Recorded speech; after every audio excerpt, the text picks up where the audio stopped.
그들과 함께 음식 잡수실 때에 떡을 가지사 축사하시고 떼어 그들에게 주시니 그들의 눈이 밝아져 그인 줄 알아보더니 예수는 그들에게 보이지 아니하시는지라. 그들이 서로 말하되 길에서 우리에게 말씀하시고 우리에게 성경을 풀어 주실 때에 우리 속에서 마음이 뜨겁지 아니하더냐 하고 곧 그때로 일어나 예루살렘에 돌아가 보니 11 제자 및 그들과 함께한 자들이 모여 있어 말하기를 주께서 과연 살아나시고 시몬에게 보이셨다 하는지라.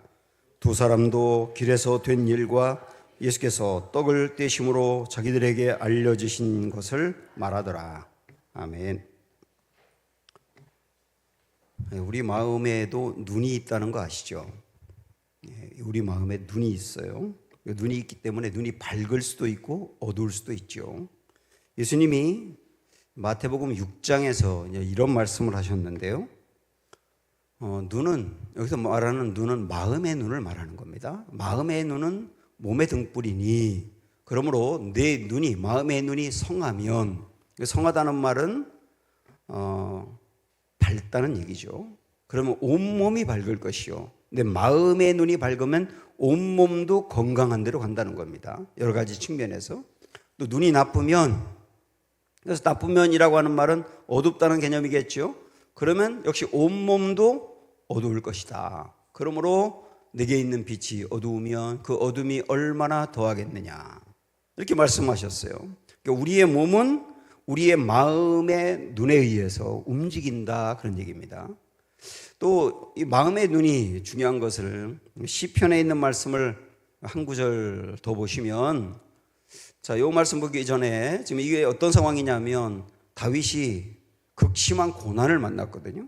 그래서 하나님께 이 고난을 해결해 달라고 여러 번 기도를 했는데 해결이 되지 않고 계속 길어집니다. 굉장히 힘들어요. 그래서 언제까지입니까? 언제까지 기다려야 됩니까? 하고 탄식하다가 그 다음에 불현듯 깨달음이 있어서 다윗이 이런 기도를 하거든요. 3절 보시면 여호와 내 하나님이여 나를 생각하사 응답하시고 나의 눈을 밝히소서. 마음의 눈을 밝혀달라는 얘기죠.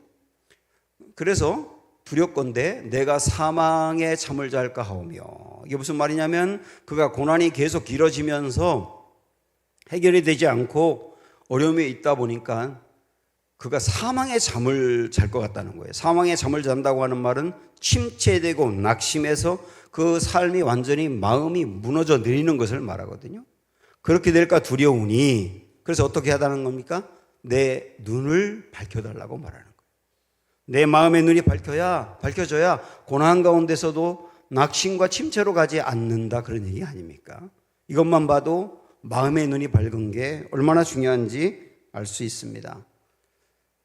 정말 중요한 것은 우리가 믿음을 갖는 데 있어서도 마음의 눈이 밝아야 되거든요. 내가 지금 믿음이 없는 것은 마음의 눈이 어둡기 때문이에요. 내가 믿음이 있다면 마음의 눈이 밝았기 때문입니다. 오늘 이런 말씀을 한번 보도록 하죠. 예수님이 부활하셨어요. 예수님은 부활하셨는데 예수님의 제자 중에 두 사람이 낙심 가운데 빠져 있습니다. 이들은 예수님이 부활했는데 부활했다는 이야기도 들었거든요. 무덤을 찾아갔던 여인들이 와가지고 무덤이 비어 있다고, 정말 예수님이 부활했나 보다고 이야기를 했고요.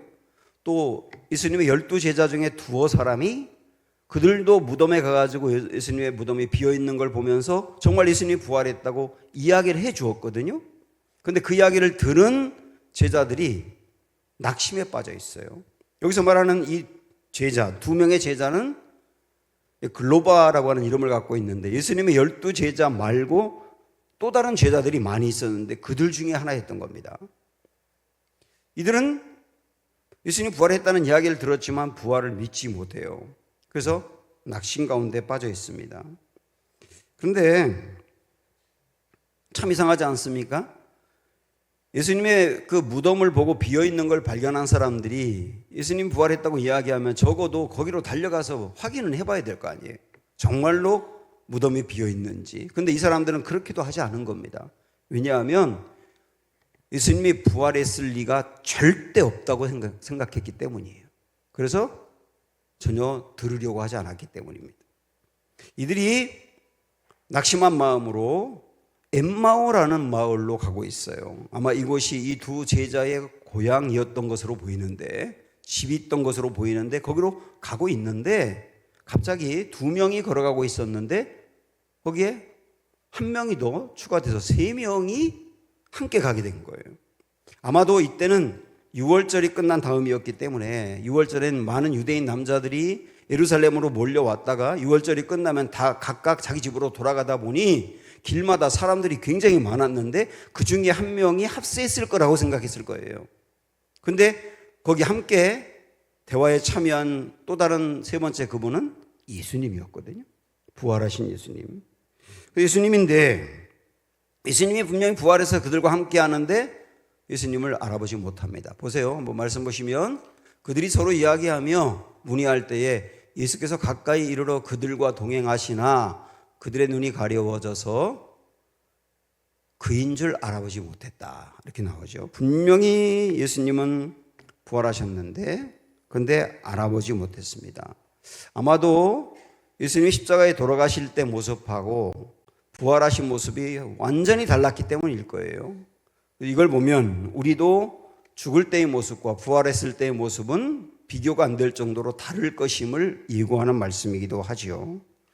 그럼에도 불구하고 그들과 예수님이 대화하는데 그들은 예수님을 알아보지 못하고 여전히 슬픔 가운데 빠져 있습니다.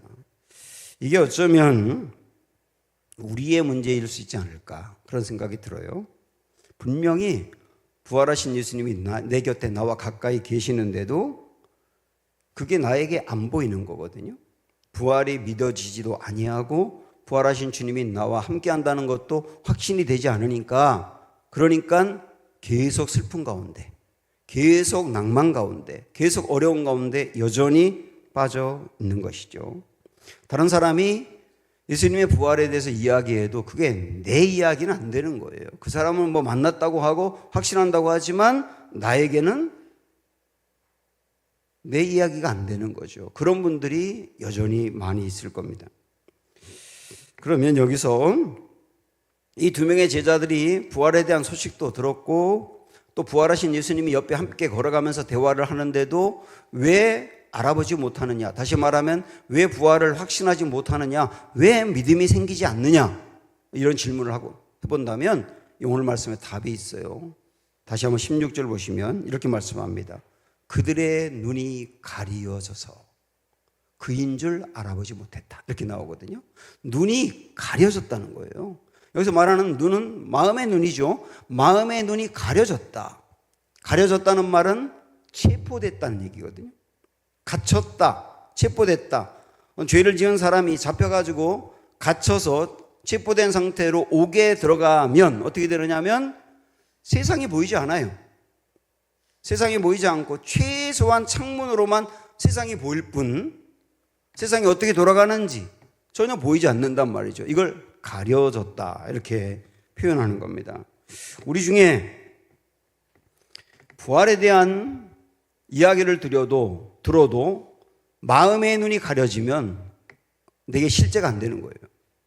아무리 많은 사람이 내 옆에서 부활의 증거를 얘기하고 설교를 들으면서도 수많은 증거를 얘기하더라도 마음의 눈이 가려지면 믿음이 생기지 않는 거예요.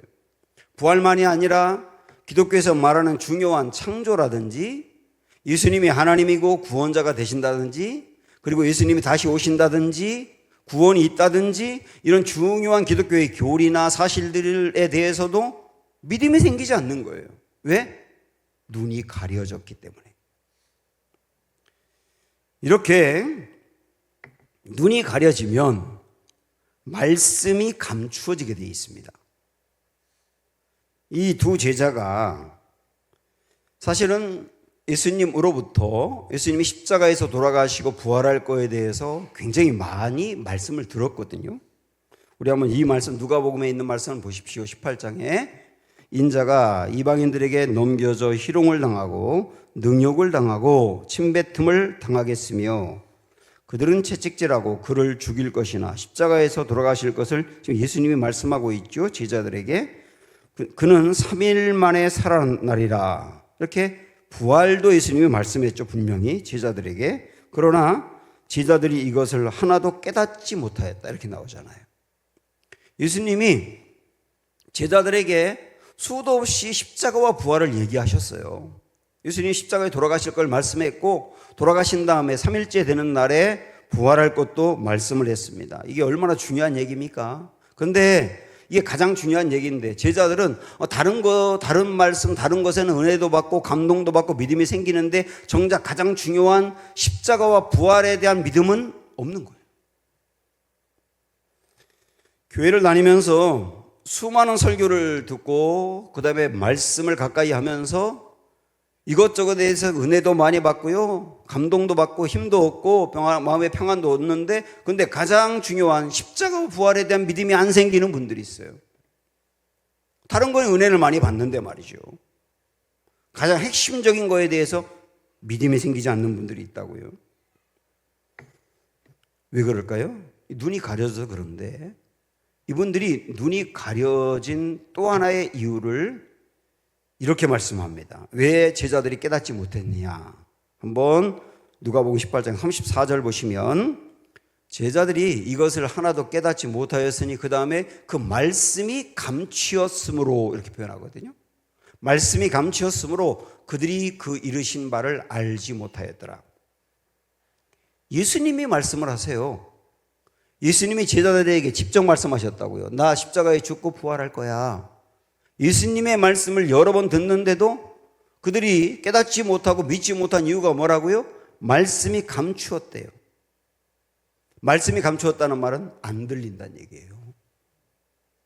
말씀이 안 들려요. 예수님이 말씀하는데 안 들려. 마음으로 오지 않아요.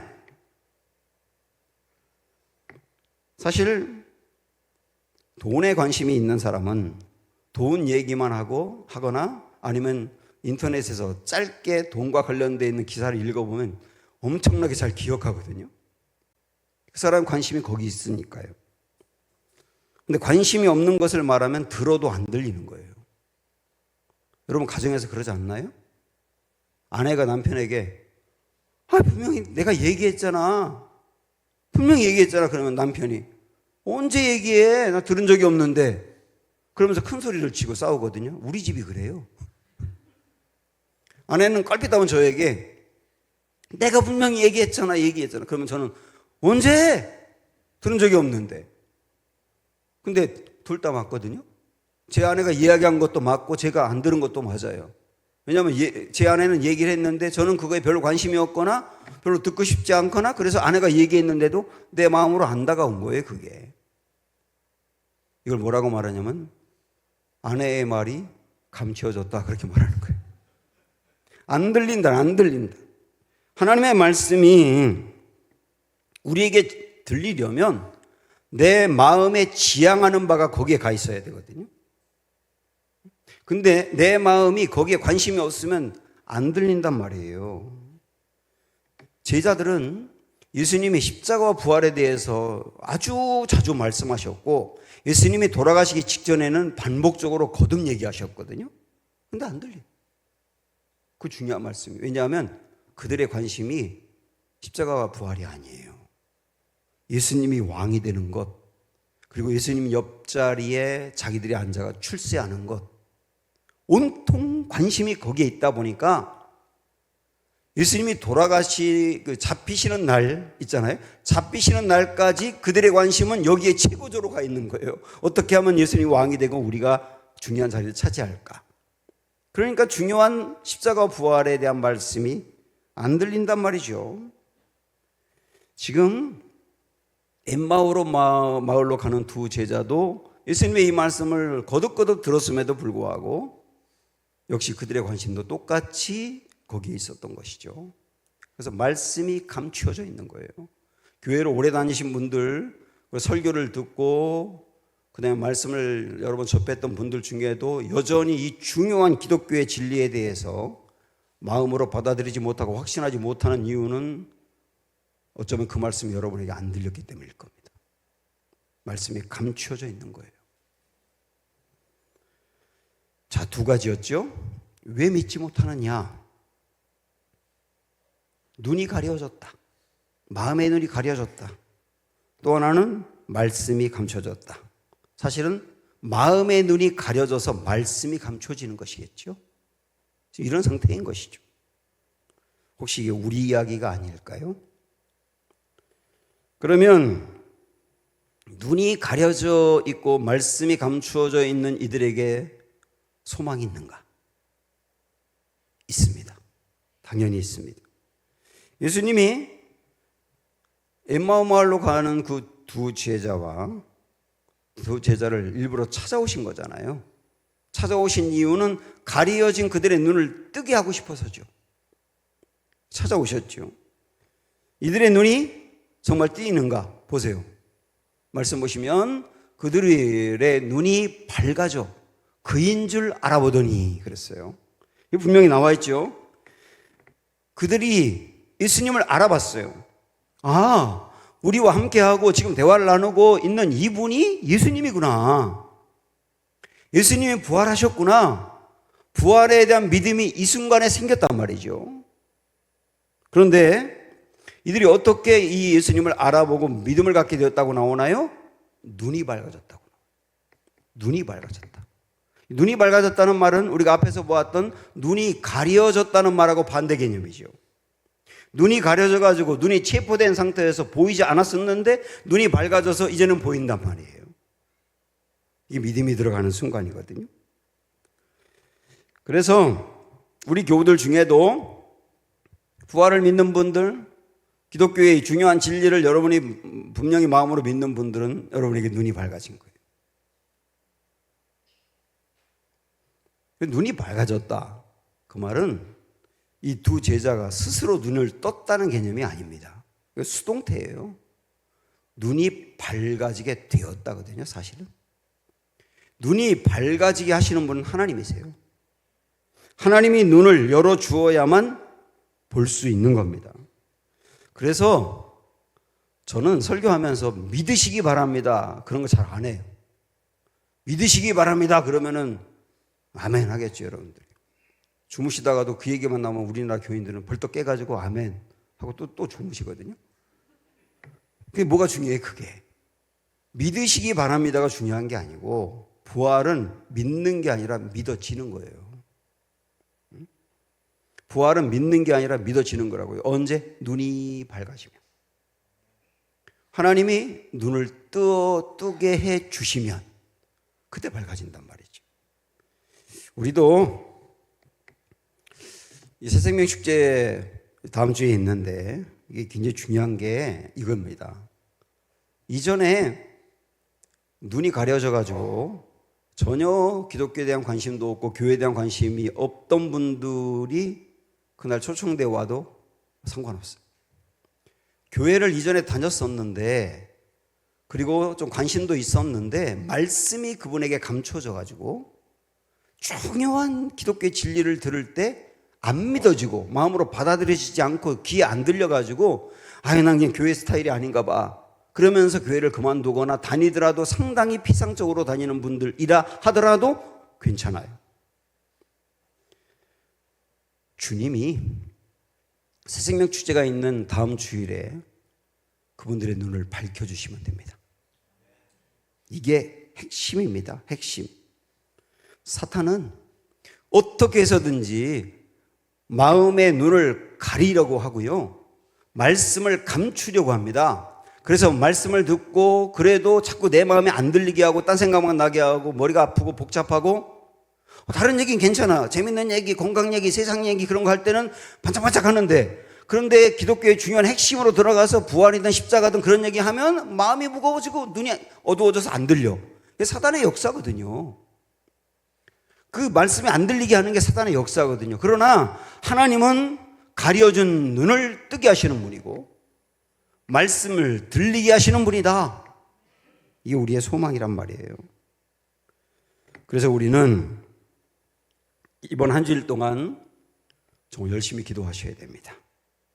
이번 한 주일 동안 우리는 저녁에 집회도 있고 새벽에 특별 새벽기도의 특세도 하는데 특세의 주제는 눈을 밝히소서예요. 그래서 오늘 여러분이 듣는 이 말씀이 특별 새벽기도의 서론적인 이야기라고 보시면 돼요. 이와 관련된 말씀을 일주일 내내 드리게 될 겁니다. 성경에 보면 눈이 어두워졌었는데 눈이 밝아짐으로 인해서 변화된 사람들의 이야기가 많이 나오거든요.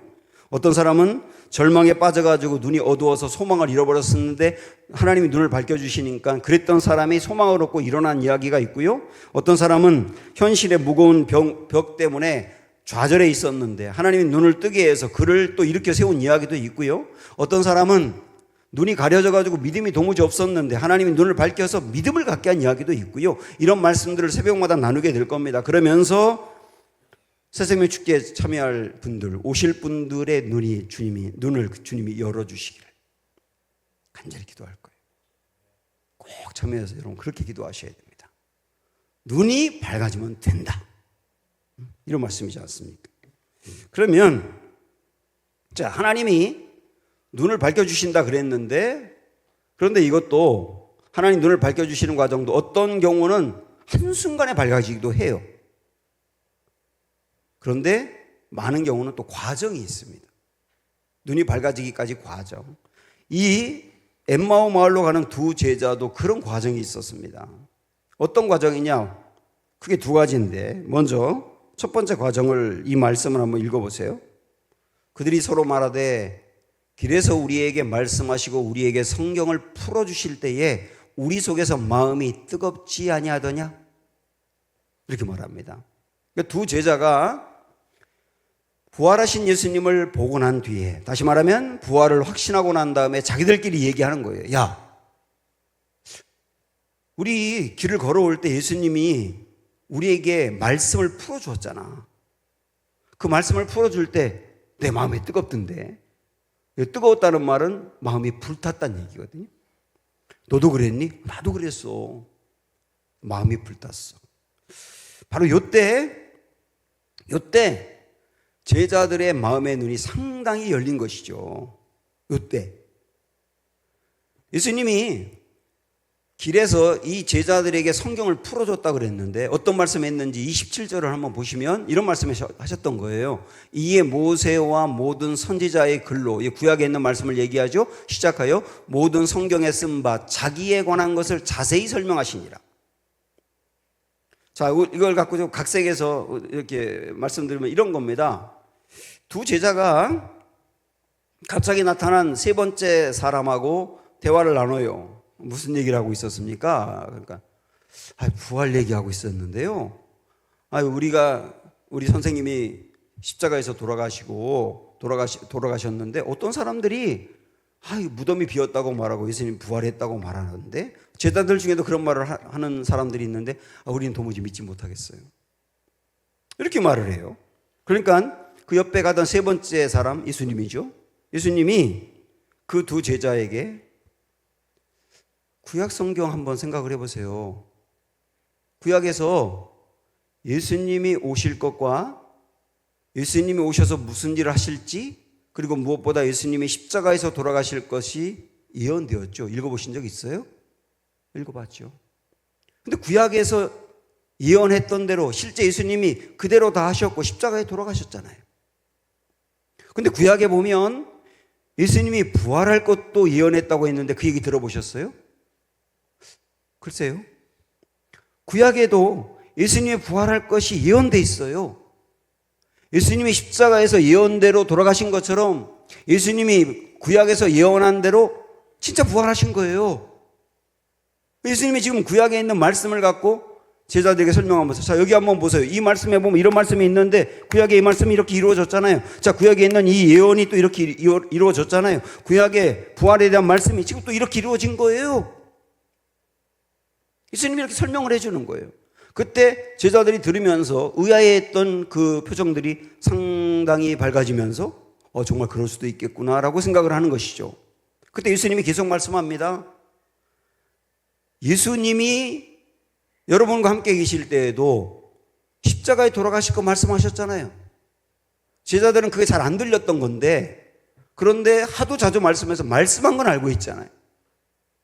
맞아요. 예수님은 십자가에 돌아가실 거 말씀했죠. 말씀하신 대로 돌아가셨잖아요. 근데 예수님이 십자가에서 돌아가실 것만 말씀한 게 아니라 부활할 것도 말씀하셨죠. 그랬죠. 그러면 십자가에서 말씀하신 대로 돌아간 것처럼 예수님 부활한 것도 말씀하신 대로 다시 살아나신 겁니다. 이렇게 구약으로부터 시작해서 예수님에 대한 이야기를 십자가와 부활에 대한 말씀을 제자들에게 풀어서 말씀하신 거예요.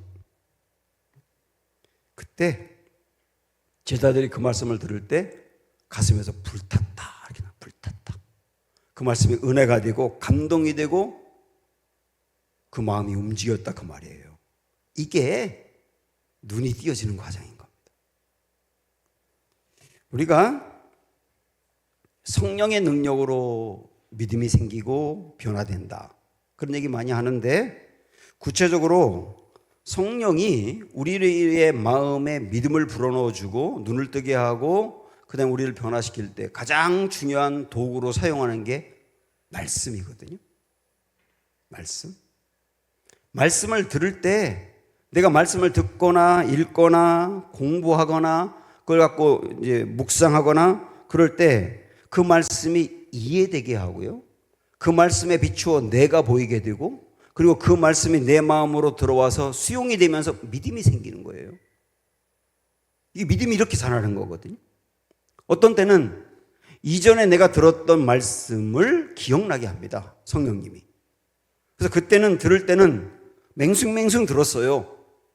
그때 그렇게 감동이 별로 안 됐어요. 그런데 이전에 들었던 말씀이 어떤 순간에 결정적으로 그 말씀이 기억나면서 그 힘들고 어려웠던 순간에 걱정하지 않게 하고 힘을 갖게 하고 용기를 가지고 전진하게 만들거든요. 이전에 들었던 말씀이 그 이후에 성령에 의해서 생각나면서 믿음이 생기기도 하거든요. 이게 다 믿음이 들어가는 과정인데 가장 중요한 것은 뭐냐면 말씀을 통해서라고 해요. 말씀을 통해서. 이걸 보면 우리가 지금도 여러분이 말씀을 듣고 있는데 말씀을 잘 듣는 게 얼마나 중요한지를 아셔야 합니다.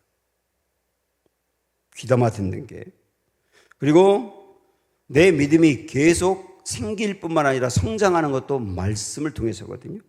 이렇게 본다면 이번 새생명 축제에 우리가 초청하려고 하는 그분들이 여기 앉아서 말씀을 한 번이라도 듣는 게 얼마나 중요한지 아시겠죠? 말씀을 통하여 그들이 눈이 밝아지기 시작했다 그 얘기예요. 그런데 이 말씀, 예수님의 말씀을 그들이 들을 때 눈이 밝아지기 시작했지만 완전히 뜬 건 아니었거든요. 그러다가 두 번째 이 일이 있고 난 다음에 눈이 밝아집니다. 보세요. 그들과 함께 음식 잡수실 때에 떡을 가지사 축사하시고 떼어 그들에게 주시니 그들의 눈이 밝아져 이렇게 나오잖아요. 예수님과 대화를 쭉 해오다가 그들의 집이 가까이 왔습니다. 그때 좀 날이 어두웠고 저물었기 때문에 그 두 제자가 예수님께 우리 집으로 가서 식사도 하시고 하루 주무시는 게 좋겠습니다. 이때까지 아직까지는 예수님이 부활하신 것을 잘 몰라요. 마음은 뜨거워졌지만. 그래서 예수님과 함께 집으로 들어갔는데 예수님이 떡을 가지고 축사하시고 떼어주셨다고 나와요. 사실 주인이 바뀐 거죠. 원래는 주인이 손님에게 떡을 떼어주고 그래야 되는 건데 예수님이 이상하게 그 일을 하시는 거예요. 그런데 떡을 떼어줄 때 그들의 눈이 밝아졌다. 자, 여기서 떡을 떼어줬다 이렇게 이 말씀을 보면 뭐가 생각나느냐면 최후의 만찬이 생각나죠. 최후의 만찬에서 예수님이 떡을 떼어줄 때 그때가 생각나죠. 그래서 최후의 만찬을 상기시킨 게 아니냐 이렇게 생각하는 분도 있지만 그러나 이 자리에 참여한 두 제자는 예수님의 12제자가 아니기 때문에 최후의 만찬 자리에 없었어요. 그렇다고 볼 수는 없어요. 오병이어 때도 예수님이 그 떡을 떼어서 줄 때 계속 떡이 불어났는데 그때를 연상시킨 거냐? 그럴 수도 있지요. 그런데 이것저것 떠나서 이들이 예수님과 함께 떡을 떼었다는 말은 함께 식사했다는 뜻이거든요. 이스라엘 백성들에게 식사는 가장 친밀한 사귐을 의미합니다. 그래서 그들은 친하지 않은 사람과 절대 식사 안 하거든요. 식사를 함께 했다는 말은 굉장히 가깝다는 것을 의미해요. 그렇게 본다면 그렇게 본다면 이들의 눈이 언제 띄어졌느냐? 예수님과 가까이 할 때입니다. 아주 간단하게 생각하면 돼요. 예수님과 가까이 할 때. 예수님이 계시고 예수님이 역사하시고 예수님이 말씀하시고 예수님이 함께하는 그 자리에 있을 때거든요.